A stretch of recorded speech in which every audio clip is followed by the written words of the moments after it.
सम्यकतेनं आरंभ करणं म्हणजेच समारंभ. सम्यकतेनं आरंभ म्हणजे कसा असतो? मग कीर्तनाचं ऐश्वर्य कसं असावं, बहिरंगी कीर्तनाचं ऐश्वर्य कसं असावं आणि अंतरंगी कीर्तनाचं ऐश्वर्य कसं असावं, या दोन्हींचा विचार आपल्या संत वाङ्मयामध्ये आलाय. मग अंतरंगाचं कीर्तन कसं असावं? भक्ती ज्ञानाविरहित इतरा गोष्टी न कराव्या, प्रेम भरे वैराग्याच्या युक्ती विवराव्या, जेणेकरून अंतरी मूर्ती ठसावी श्री हरीची, आणि ऐसी कीर्तन मर्यादा आहे संतांच्या घरीची. अशी कीर्तन मर्यादा आहे. आणि बाह्यरंग कीर्तनाचं ऐश्वर्य कसं असावं महाराज? असं ऐश्वर्यवान कीर्तन असावं, असं सुंदर गाणारे असावे, सुंदर वाजवणारे असावे, असे विणेकरी असावे, शूटिंगवाले असावे, असं ऐश्वर्यवान कीर्तन असावं. मग बाह्यरंग कीर्तनात कसाही का असू नये. महाराज काही काही ठिकाणी कसं असतं म्हणजे भागवतात कीर्तनाचं गोड विश्लेषण आलंय.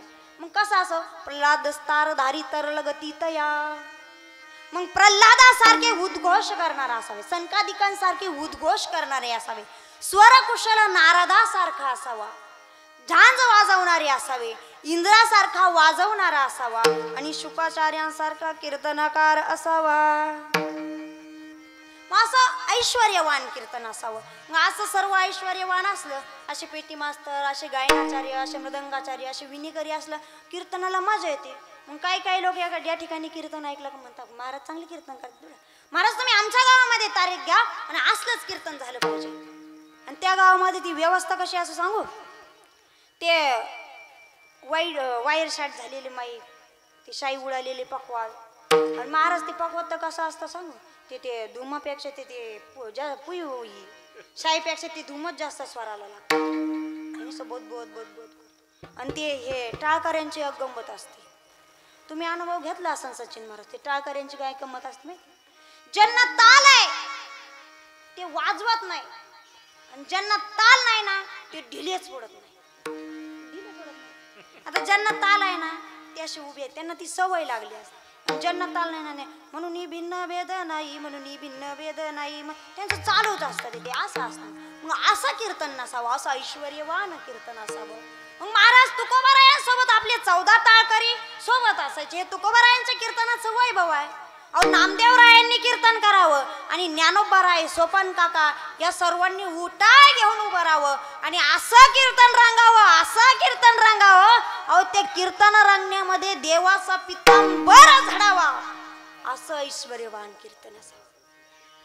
नाचता नाचता देवाचा गळला पितांबर, असं ऐश्वर्यवान कीर्तन असावं. म्हणून कसंही कीर्तन असू नये, ऐश्वर्यवान कीर्तन असावं. मग ऐश्वर्यवान म्हणजे कसं सांगू का महाराज? आपण आपल्या एकुलत्या एक पोराच्या लग्नाचा जसा समारंभ करतो तसा समारंभ कीर्तनाचा असावा, कथेचा असावा. म्हणून कसंही कीर्तन असू नये, असं ऐश्वर्यवान कीर्तन असावं. म्हणून अंतरंगाचं कीर्तन ऐश्वर्यवान असावं आणि बहिरंगी कीर्तनाचं ऐश्वर्य असावं. आणि तुम्ही जर या अभंगाचा विचार केला तर या अभंगामध्ये बहिरंग साधनेलाही तेवढंच महत्व आहे आणि अंतरंग साधनेलाही तेवढंच महत्व आहे. नाम वाचे श्रवणी कीर्ती हे त्याचं बाह्य अंग असेल, पण पाऊले चित्ती समान हा त्याच्या अंतरंगातला विषय आहे. काळ सार्थक केला त्यांनी हे त्याचं बाह्य स्वरूप दिसत असेल, पण धरिला मनी विठ्ठल हा त्याच्या अंतरंगातल्या साधनेचा विषय आहे. म्हणून कीर्तनाचा समारंभ पण कसा? निरदंब सर्वदा हा महात्म्याच्या अंतकरणात असतो. मग दंभ म्हणजे काय बरं? दंभ म्हणजे काय बरं? दंभ म्हणजे जे आहे ते दाखवत नाही आणि जे दाखवतो ते आतमध्ये नसतं. म्हणजे कसं? म्हणजे वरून भगवंताविषयी प्रेम आहे असं दाखवतो, पण आतमध्ये काय नसतं, भगवंताविषयी प्रेम नसतं. वरून आशा आहे, आतमधून आशा आहे की मला काहीतरी देतील, वरून ते वरून दिसत नाही, असा दंभ असतो. म्हणजे जे आतमध्ये आहे ते बाहेर दाखवत नाही आणि जे बाहेर दाखवतो ते आतमध्ये नसतं. म्हणून दंभ म्हणजे काय तर कीर्तनाच्या वेळी रडे पडे लोळे, पण प्रेमाविना डोळे गळताती, प्रेमाविना डोळे गळताती, प्रेमाविना डोळे गळताती, प्रेमाविना डोळे गळताती.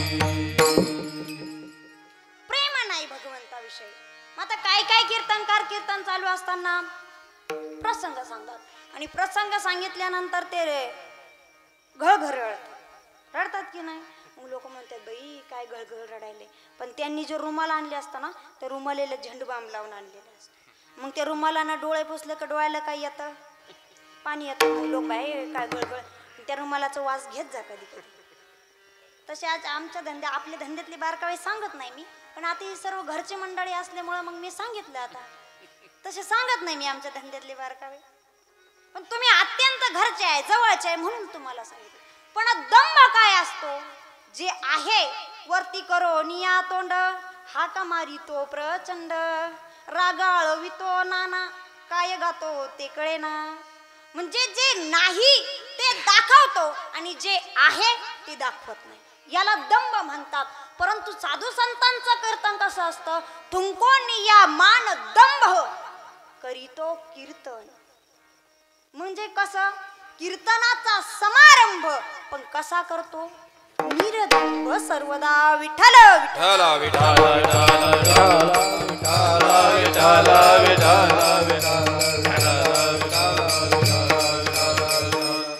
मग निरदंभ सर्वदा.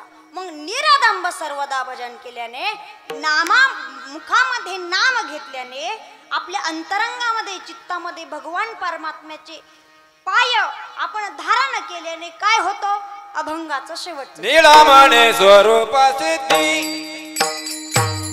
नीळामणे स्वरूप सिद्धी,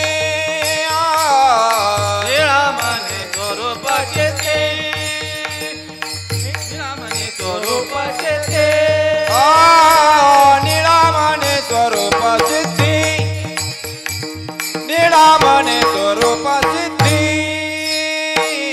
नीळामणे स्वरूपाचे ते, नीळामणे स्वरूपाचे ते, नित्या समाधी हरी नामे, नित्या समाधी हरी नामे, काळ सार्थक केला त्याने, काळ सार्थक केला त्याने, नित्या समाधी हरी नामे, नित्य समाधी हरी नामे, काळ सार्थक केला त्याने, काळ सार्थक केला त्याने, धरिला मनी विठ्ठल, विठ्ठल विठ्ठल विठ्ठल, विठ्ठल विठ्ठल हरी.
मनी विठ्ठल विठ्ठल हरीला मनी धरीला मनी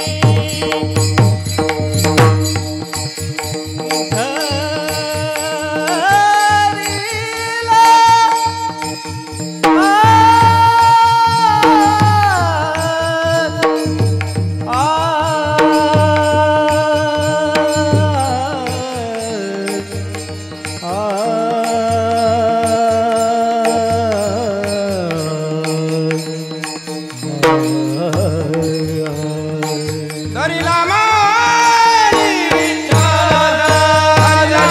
मारी विठ्ठल काळजात गेला गाणिया काळजात गेला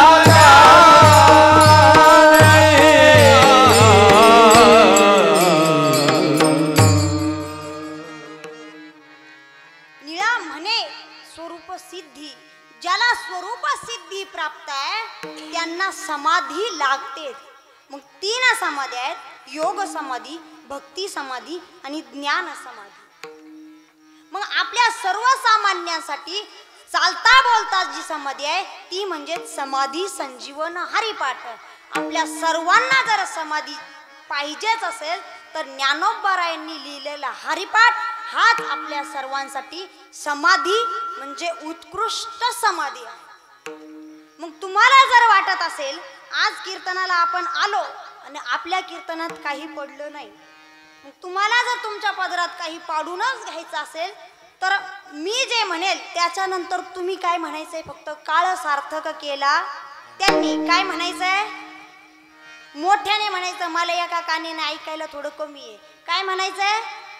मी काहीही म्हणो, तुम्ही काय म्हणायचंय? चिंता करू नका, मी काही म्हणणार नाही. काय म्हणायचंय? काळ सार्थक केला नाम वाचे श्रवण कीर्ती. थोडा मोठ्याने सांगा. नाम वाचे श्रवण कीर्ती धरिला मनी विठ्ठल. कीर्तनाचा समारंभ निरदंब सर्वदा. निळा म्हणे स्वरूप सिद्धी धरिला नित्य समाधी हरिनामे. कळलं ना कीर्तन? आता काय यांना सांगायचं? आपला सेवेचा भाग संपलेला आहे. जगदंबा माता नवरात्र उत्सव व कोजागिरी पौर्णिमेनिमित्त चालू असलेला हा भव्य दिव्य सोहळा मातोश्री दादाश्रम प्रतिष्ठान व विघ्नहर्ता @ZP96 ग्रुप आयोजित आपल्या ज्यांना आपण आपल्या मनामध्ये ठेवून आदरणीय असणाऱ्या मासाहेब मीनाताई बाळासाहेब ठाकरे यांना आपण आपलं स्फूर्तीस्थान ठेवून आपण हा सोहळा त्यांच्या नावाने हा सोहळा साजरा करतोय.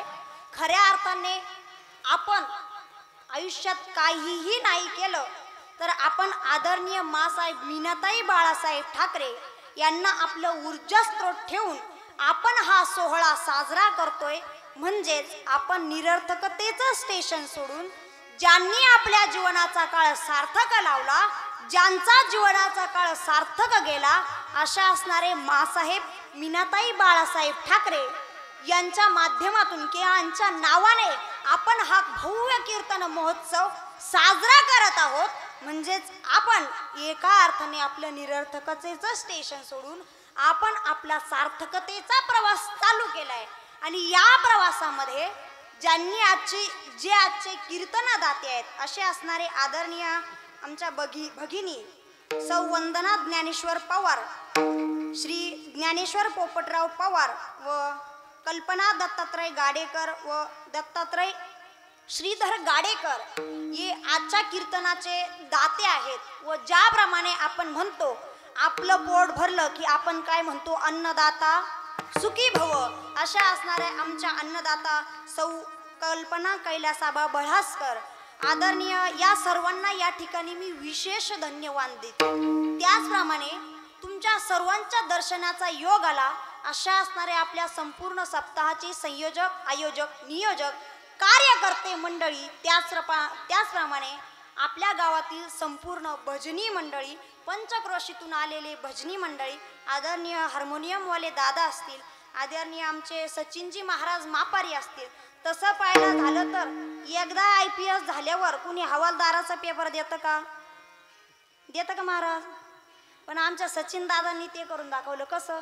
उत्कृष्ट कीर्तनकार, उत्कृष्ट गायनाचार्य असताना दादा आपल्याला या ठिकाणी 11 दिवस गोड अशी मृदंगाची सेवा देत आहे. म्हणून या ठिकाणी दादांविषयी विनम्र भाव व्यक्त करते. आदरणीय आमचे विनेकरी असतील, त्याचप्रमाणे पंचक्रोशीतून आलेले श्रोते मंडळी असतील, आमचे YouTube चॅनलवाले दादा असतील, माझा आवाज तुमच्यापर्यंत पोहोचवणारे आमचे माईक सिस्टीमवाले दादा असतील, सर्वांविषयी या ठिकाणी मी विनम्र भाव व्यक्त करते. आणि ज्यांच्यामुळे आज आपण सर्व या धर्ममंडपात बसलेलो आहे असे असणारे आपल्या सर्वांचं विठ्ठल विठ्ठल विठ्ठल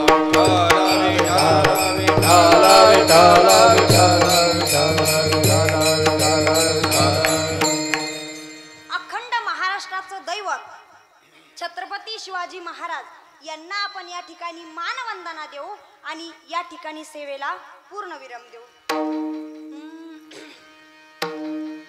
मी म्हटल्याच्या नंतर सर्वांनी मोठ्या आवाजात मी जे म्हणेल त्याच्या नंतर काय दिलं पाहिजे? प्रत्युत्तर दिलं पाहिजे. प्रौढ प्रताप पुरंदर महापराक्रमी रणधुरंदर क्षत्रिय कुलावतंस सुवर्ण सिंहासनाधीश्वर महाराजाधिराज श्रीमंत श्री श्री श्री छत्रपती शिवाजी महाराज की जय. छत्रपती शिवाजी महाराज की जय. धर्मवीर संभाजी महाराज की जय. राजमाता राष्ट्रमाता जिजाऊ मासाहेब की जय. जगदंबा माता की जय. ज्ञानेश्वर माऊली ज्ञानराज माऊली, ज्ञानेश्वर माऊली ज्ञानराज माऊली, ज्ञानेश्वर माऊली ज्ञानराज माऊली. विठ्ठल जय जय विठ्ठल, जय विठ्ठल जय जय विठ्ठल. बोललेले करो वेडे वापुडे उत्तरे करा महाराज नाही विचारिला अधिकार तुला करा क्षमा.